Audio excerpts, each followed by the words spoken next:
Hello. How are we doing? Hi, Nadia. Hello, Anna. Hey, sonically. So, say your name and introduce yourself to anyone that might not know you. So I'm Nadia. I'm a musician. I sing in English and Arabic, and I do like all pop vibe stuff. Yeah, that's me. Amazing. So, what's your first memory of singing as a child, and did you always want to be a musician? I wanted to be like everything. It wasn't like it was I wanted to be a musician. I wanted to be like a musician, a model, an actor. Like everything I could tick off, I wanted to do that. But the earliest memory was like making tickets for my mum to see me perform in her room. Actually, I decided to place it somewhere that was familiar because that's my intention really, and making her watch 10-minute freestyle singing while holding a baby, a doll, not a real baby. Yeah. I love that. So, just recently, you put out an EP, In the Flesh. If you could describe it in 3 words for someone who hasn't listened to it yet, what would you say? Eclectic, probably. A little dark, a little sad. Sad, yeah, but also happy. Those are 3 words. Fuck. Okay, let me think. Eclectic. Moody. Little dark. Those sound like amazing words to I'm me. okay with that. Basically, song DK. I love it. It's one of my favorite songs, I have to say. But your song basically grapples with themes such as cost of living crisis, capitalism, mental health, and being a young person in this political climate. How did this song come about, and how do you navigate all of the above, and not losing like that sense of I want to continue doing this? I can't.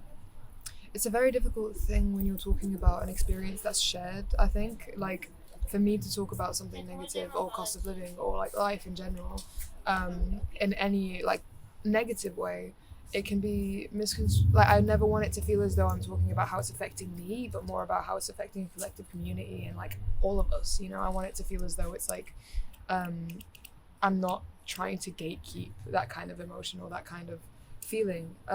Decay was interesting. It was the first one I actually helped produce. So you're gonna what's up, dog? What's up, dog? And I just started off with the guitar, and I was so angry, and I was like, fuck this! Like, I'm gonna say something about Decay, and it's gonna be good and fun, and it's gonna be something that when I'm on stage singing it, I feel like I'm just raising a massive middle finger to the government. I think I could have been meaner, way meaner.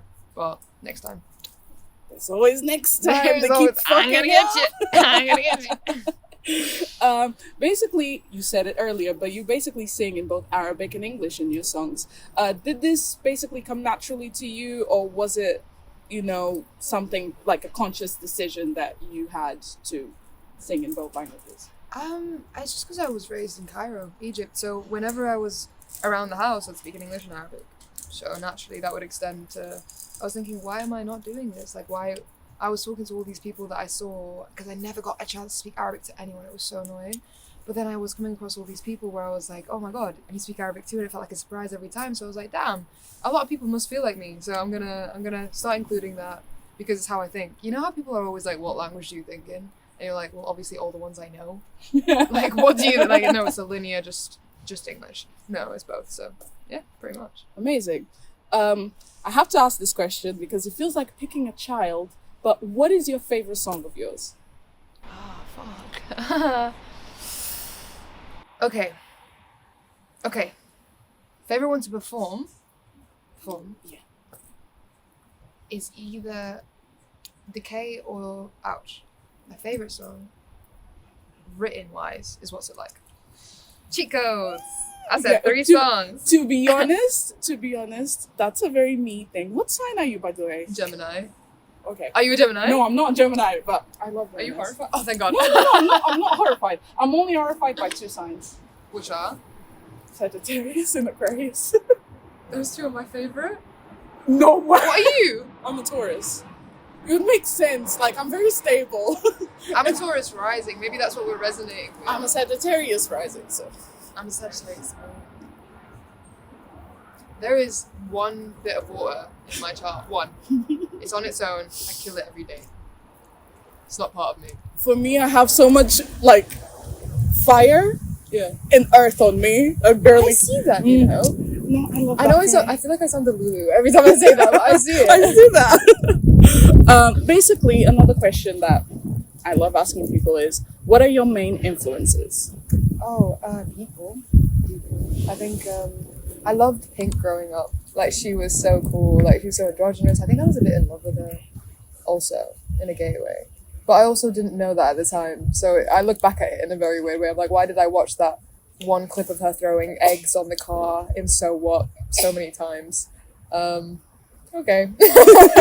But yeah, people, my friends, real life, I'm trying to write more and more stuff that feels like, you know, it's happened day to day. My notes app is fucking full. Yeah, that's like just everything. Amazing.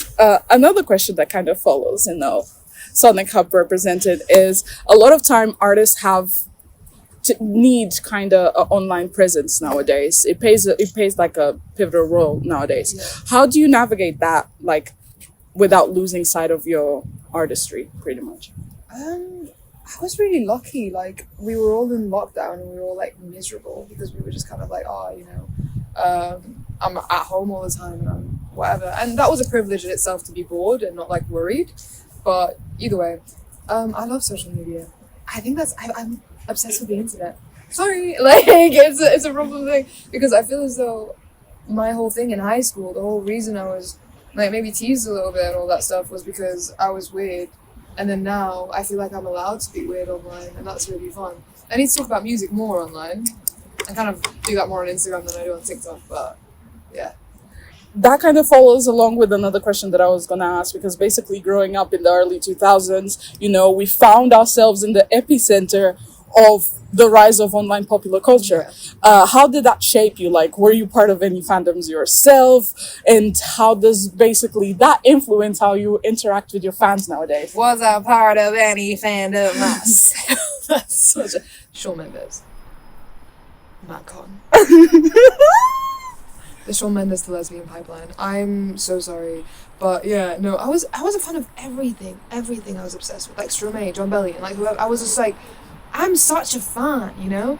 And like the fact that, listen, first of all, the fact that anyone comes up to me and they're like, oh my god, I love you, I'm like, what? Like, it makes me so happy because I'm like, not because it's like, oh yeah, someone loves me, but more because I'm just kind of like, I remember how excited I am. Like, I'm still excited by artists, I'm still excited by like, seeing people that I connect with in a certain way, and it makes me so happy that I can have even that kind of minuscule thing for someone else. Like, that makes me... Damn, I feel like everyone's my best friend. Like, that's it. And I'm just kind of like, as soon as I see people, I'm like, listen, babe, let's go.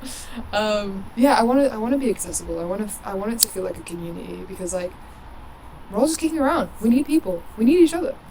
So we owe each other a lot, actually. We owe each other a lot. So much. I hate it when people say we don't owe each other things because we do. We do. That's beautiful. That's beautiful.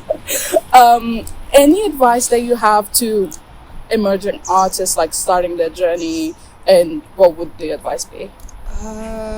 Don't be intimidated, but also don't be too stuck. Because I feel like sometimes we'll sit there and we'll give each other way too much time to stress about so much, and like it'll become an issue for us. Like, your creativity is a fluid thing. You're gonna hate something that you made a year ago. Like, it is what it is. It's not then a reason for you to like stop or start shitting on yourself. Don't do that shit.